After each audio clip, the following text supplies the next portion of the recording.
Well, we knocked, and oh boy, is the Forbidden Door open. We were blessed enough to travel to Chicago for Forbidden Door, and man was it a fun time. Chicago, your city is beautiful, your people are amazing, your pizza's great, and Jesus the size of the United Center video board. We were super excited to be there for this historic event, and man, you could really feel it in the air. And since we were there, we were actually able to get footage. So begone screenshots and images, we have real life footage from our seats at the show. Before we get started, I want to give a quick shout out to my homie, the Xander Effect, for hooking us up with these amazing tickets. Our other buddy Jose, who was there to enjoy Forbidden Door with us, and also our new friends over at Canvas Theory. This isn't a sponsorship, we just like supporting cool people doing cool things. Now with all of that out of the way, let's hop into our review for the first ever AEW x NJPW Forbidden Door. Our first match of the night was Chris Jericho, Sammy Guevara, and Minoru Suzuki versus Wheeler Yuta, Eddie Kingston, and Shota.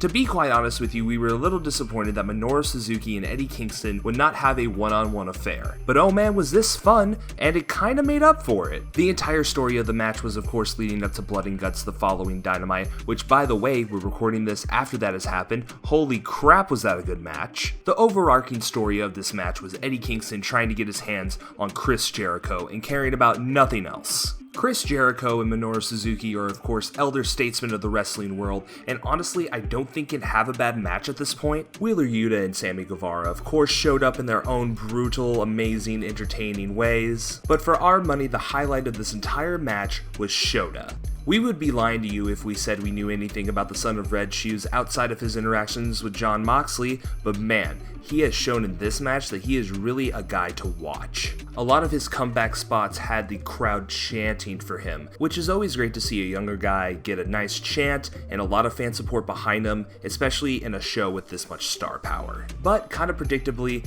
Jericho won, giving his team the advantage in Blood and Guts. The storytelling Eddie is doing right now, especially being intertwined with the Blackpool Combat Club and somebody else who's going to show up later in this match, really gives a lot of depth to his character and makes me excited to see what he's going to do next. And by the way, if you've never watched a review here on Extreme League Wrestling, we don't do your standard 5 stars. No, we give the best types of ratings out there, the kind that we just make up on the spot. For this great opening match, we're going to give it a DMX bark out of 10. Next up, we have the winner-take-all tag team championship match with FTR facing off against the United Empire and Roppongi Vice.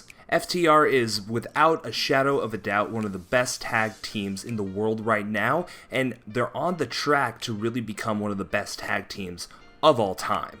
That being said, the separated shoulder of Dax Hardwood did really throw a wrench into this match, and it almost kind of took the crowd out of it, but once Dax came back, the crowd was right back into it. All 6 of these men should be applauded for what they did here.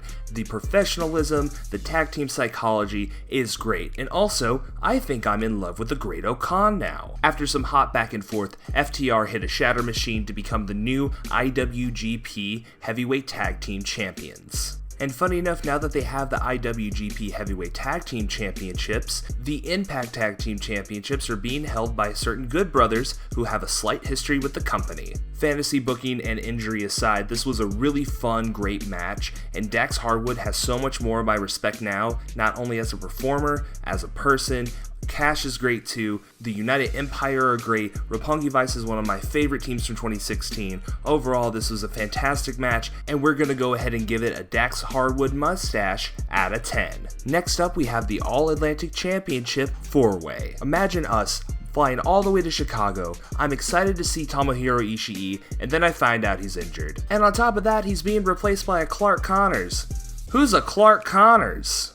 But once again, injury aside, this 4-way did not let up. Big move after big move after big move. Malachi Black and Miro are 2 people who really do play well off of each other and that I would love to see feud in the future. And I know I started off this review by saying, who's a Clark Connors, but now I can't deny who Clark Connors is. This man made me a fan in one single match. His fast, high-octane comeback was really something to behold to the Chicago crowd that quickly got behind him. And also, he put Miro through a frickin' table. But at the end of the match, the Bastard Pack ended up tapping out one of my new favorite wrestlers. And you know what? I'll give it to AEW. They made the right call on this one. The bastard has really kind of been floundering in AEW's mid-card, and being here since AEW's inception, it's about time Pac got some gold of his own. Cheers to a long title reign, and please make this belt feel important. I know Pac will, but will AEW? That is the question. We're gonna give this a "you deserve it" chant out of 10. Next up, we have Dudes with Attitude comprising of Sting,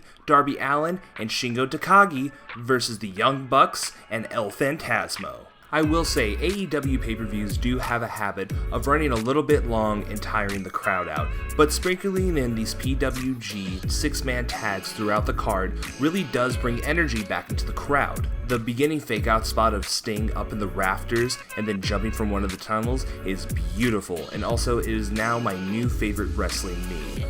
This was really just a great time. It was my first time getting to see Shingo Takagi and El Phantasmo wrestle live, and man, they did not disappoint. This entire match just really made me go back in time to 2015-2016 indie wrestling, and man was it beautiful. Shingo Takagi then hit El Phantasmo with the Last Dragon for the win. A fun match to re-energize the crowd. This match gets a Sting meme out of 10, and I'm talking about the one where he takes off his mask and then it's him underneath. Beautiful stuff. Next up, we have the AEW Women's World Championship match of Thunder Rosa versus Toni Storm. This match showcased two of the best female professional wrestlers working today, with Thunder Rosa of course having one of the best entrances of the night, and Toni Storm having a great showing with her first shot at the AEW Women's title. And while this match was great and both women deserve all the credit in the world, I would like to take this time to talk about something else I noticed at Forbidden Door. I can't tell you how many people got up during this match, which sure, if this is the match you're least excited for on the card, I can see using that as your bathroom break or snack break match or whatever. But what I personally can't stand anymore is the hypocrisy of people talking about how women's wrestling needs to be put on a bigger stage and how AEW needs to book their women's division better. I mean, I don't know what more you want when there is a women's match on this card where one company does not even have a women's division. Yes, I do agree, AEW needs to put a bigger spotlight on its women's division. Thunder Rosa should be on TV more, but what I cannot stand is when people complain and then they do the thing that they're complaining about. If you want to support women's wrestling, then watch women's wrestling. Get off of Twitter and go support Mission Pro Wrestling. Go watch Thunder Rosa's matches that you're paying for already. Go watch the women on Dark who are developing. Shut up and do it. Sorry, rant over, guys. This match was great though, and it gets a support women's wrestling out of 10.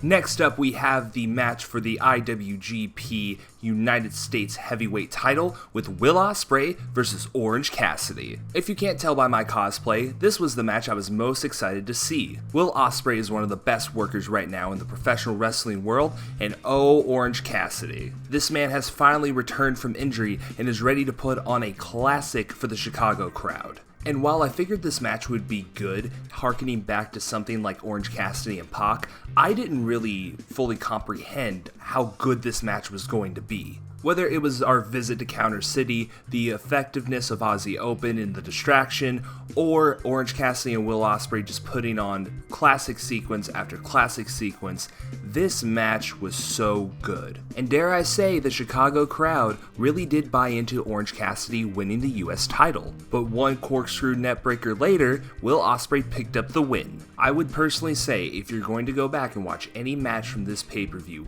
make it this one. This match was so good, it stole the show, it is our match of the night, and really it's probably gonna make our top 10 list for 2022. It was also really cool being that close to where Juice Robinson was gonna show up, and then also Shibata coming out of nowhere and interacting with Orange Cassidy was also pretty cool. But this being our match of the night is going to get the Dave Meltzer Salt Bay meme out of 10. Next up, we have Zack Saber Jr. versus a mystery opponent who turned out to be Claudio Castagnoli. Not only confirming a new member of the Blackpool Combat Club, but a new member to join Eddie Kingston's fight against Chris Jericho at Blood and Guts. Which, by the way, if you don't know Claudio's work outside of WWE, I highly recommend checking out his feud with Eddie Kingston, which I think might be showing up once again. But overall, this is my first time watching a Zack Saber Jr. match, and for all intents and purposes, a Claudio Castagnoli match. And man, while I'd rather have had Bryan Danielson in this position, Claudio is a perfect replacement for for him. A technical powerhouse meeting a man with the agility of a man half his size and the power of a man 4 times his size is something to really behold.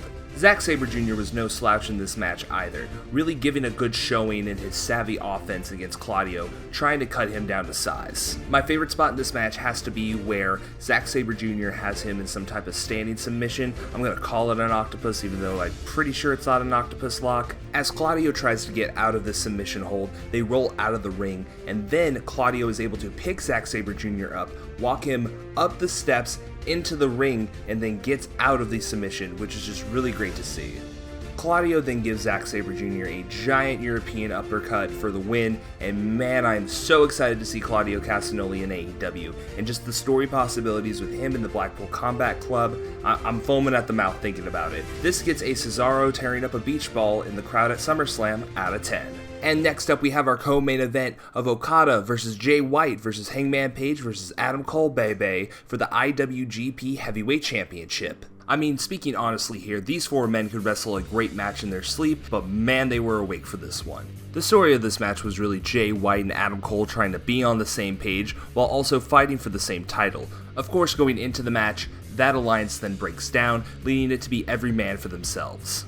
This match does hit a little bit of a snag towards the end, but that's nobody's fault really. Adam Cole clearly suffers a concussion, leading Jay White to give a Blade Runner to Okada, pushing him out of the ring, and then pinning Adam Cole to send the match home early. Clunky ending aside, this match was great. I really do love Jay White, and this really does, in my mind, put him above the rest when it comes to being a heel champion, and really puts him on a good foot forward for what I think is probably going to be a very long title reign. And we're going to give this one a 2 sweet out of 5, but it's going to be like that one-fingered thing whenever they got that cease and desist order. And finally, our main event for Forbidden Door is Hiroshi Tanahashi versus Jon Moxley for the AEW Interim World Championship.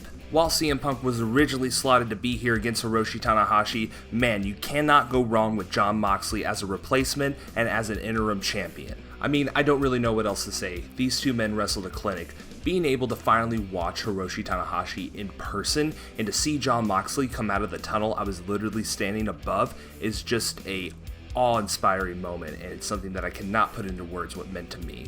Even during a little bit of chaos in the crowd, both men were really able to reel the crowd back into the match with just some amazing chain wrestling, some amazing moves, and even at one point Hiroshi Tanahashi going through the announce table, just great stuff, amazing. And after one big paradigm shift, Jon Moxley finally gets his hands on Hiroshi Tanahashi and now is your new AEW Interim World Champion. My apologies with the brevity in describing this match. It is just 2 of the best to ever do it at the top of their game, putting on one of the best wrestling matches you will ever watch, period. Just go back and watch it. This and the Orange Cassidy match are in my top 10 of the year, bar none. And this is going to get a good sugar honey iced tea out of 10. Overall, Forbidden Door was a long show, a good show, but man, a long show. I was exhausted after. While we had a few bumps in the road getting here, injuries had, scheduling conflicts, etc., this card delivered. And this cannot be said enough. This was such a historical night. You would never think a company could do something like this with New Japan, let alone AEW, like 3 years ago. The fact that they were able to do it now is nothing short of amazing, and I applaud everyone from New Japan and AEW for putting this on. I personally wouldn't put this in the bag of a New Japan pay-per-view or an AEW pay-per-view. If anything, it reminds me of All In. It reminds me of a celebration of professional wrestling. Above all, amazing show, amazing time, and this is tied right now with AEW Revolution for my favorite pay-per-view of 2022. And for everything that they had to go through with scheduling this pay-per-view, I give this pay-per-view a Citizen Kane clap out of 10. Well, that is it for us. Thank you guys so much for watching Extreme League Wrestling. We were so happy to go to Forbidden Door. Do you like content like this where we go out to wrestling shows and film? Let me know in the comments. Make sure to like, subscribe, click that notification bell, and make sure to also follow us on all of our social media platforms. Thank you guys for watching Extreme League Wrestling, and we'll catch you next time.